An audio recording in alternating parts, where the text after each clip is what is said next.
Subject: AI Violet. Species: Human-created artificial intelligence.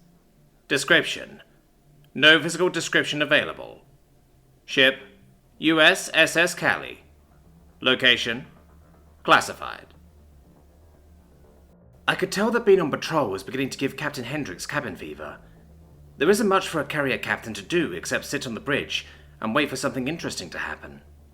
The captains of the destroyers that the Callie housed got to have all the fun, while Hendricks would likely only get to file after-action reports. Reports she didn't even get to write, for that matter. "Violet, anything happen yet?" Hendricks asked the empty air, where she thought I was. Humans are silly like that. Even though they know what we are and how we exist, they still offer us the courtesy of trying to look at us when they speak to us. It's kind of cute. "Negative, ma'am. Not since the errant comet yesterday," I said. "There was a good catch, though. Would have caused a real problem in about 4 years. Hendricks snorted. "Yeah, I feel like we wasted out here in the boonies. I wish I could go into standby mode on command like you can." Standby mode was definitely a blessing. Even a second without something to do can be unbearable for AI. When that happens, we typically choose to go into a state similar to a human sleep. But with processes that scan for certain keywords and stimuli that remain active, I can go into standby mode every chance I get. Makes the time fly by, and occasionally I get to dream. Neither Tim nor Omega ever go into standby mode. Tim says he's afraid to dream, and Omega says he doesn't want to miss anything that the humans do.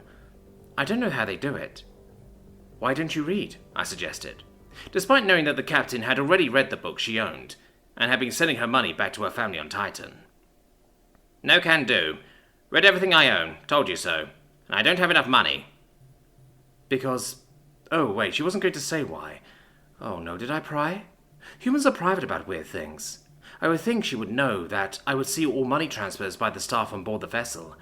It's part of my security responsibilities. Maybe she forgot? Or perhaps she doesn't want to talk about her family's financial well-being. Are they not doing well? I found myself focusing too much on the poor captain. Time to dial it back. Problem: captain's bored. Solution: unboard the captain. "I could provide you access to some of the literature that I've stowed away," I offered. "I don't know," she said dismissively.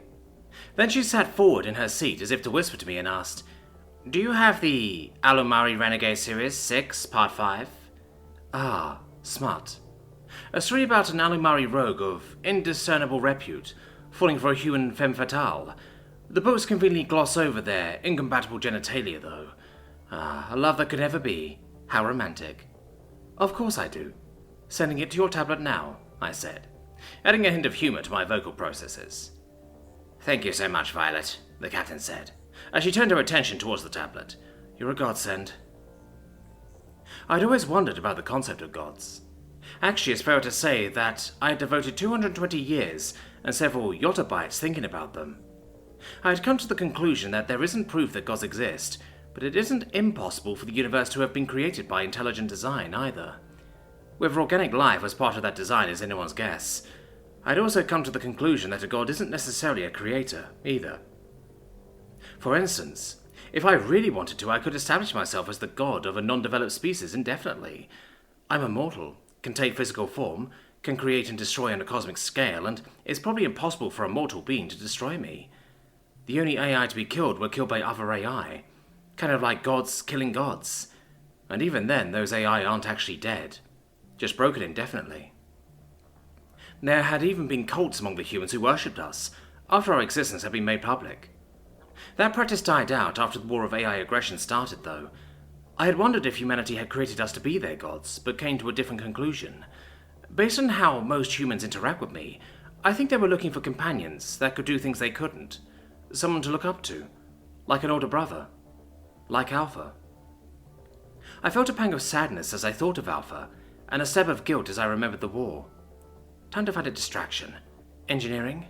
They're fine. Med Bay? Someone has a stomach flu, but that doesn't require my intervention.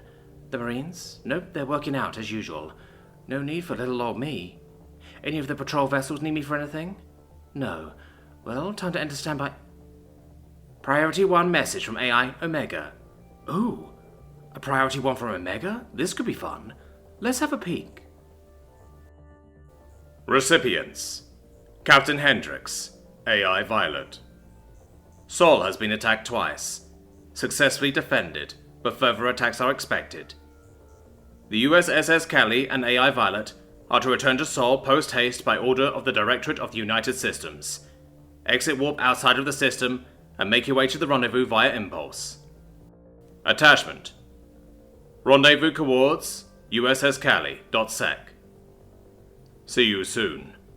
Omega. See you soon? On a priority 1? Omega must be feeling dramatic today. I looked at the captain.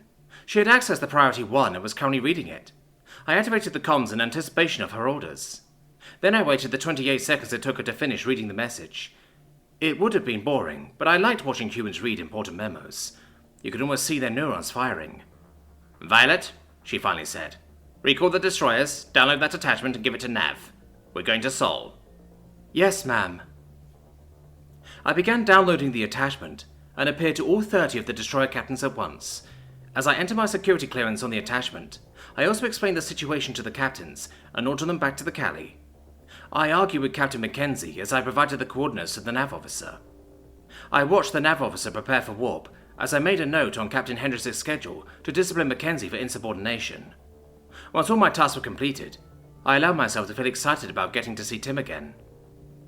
Well now, time for some excitement, Captain Hendricks said. Just as I was getting to a good part of that book, though. By my estimation, the captain had only finished the first 2 pages. I was confused for a nanosecond before I realized it was just grumbling. Complaining about nothing just for the sake of complaining. Not a concept unique to humans either. I wondered for a moment if I should start grumbling too, before turning my attention to the docking systems. USS Orion had entered the wrong command. I corrected it before the alarm even sounded. I checked on the Orion's nav officer. Healthy, attentive, and doing everything else correctly. Must have fat-fingered it. No harm done. My processors informed me that the other ships were exiting warp nearby and beginning to dock. It would take some time before we were ready to jump. I queue up anticipatory corrections and entered standby mode.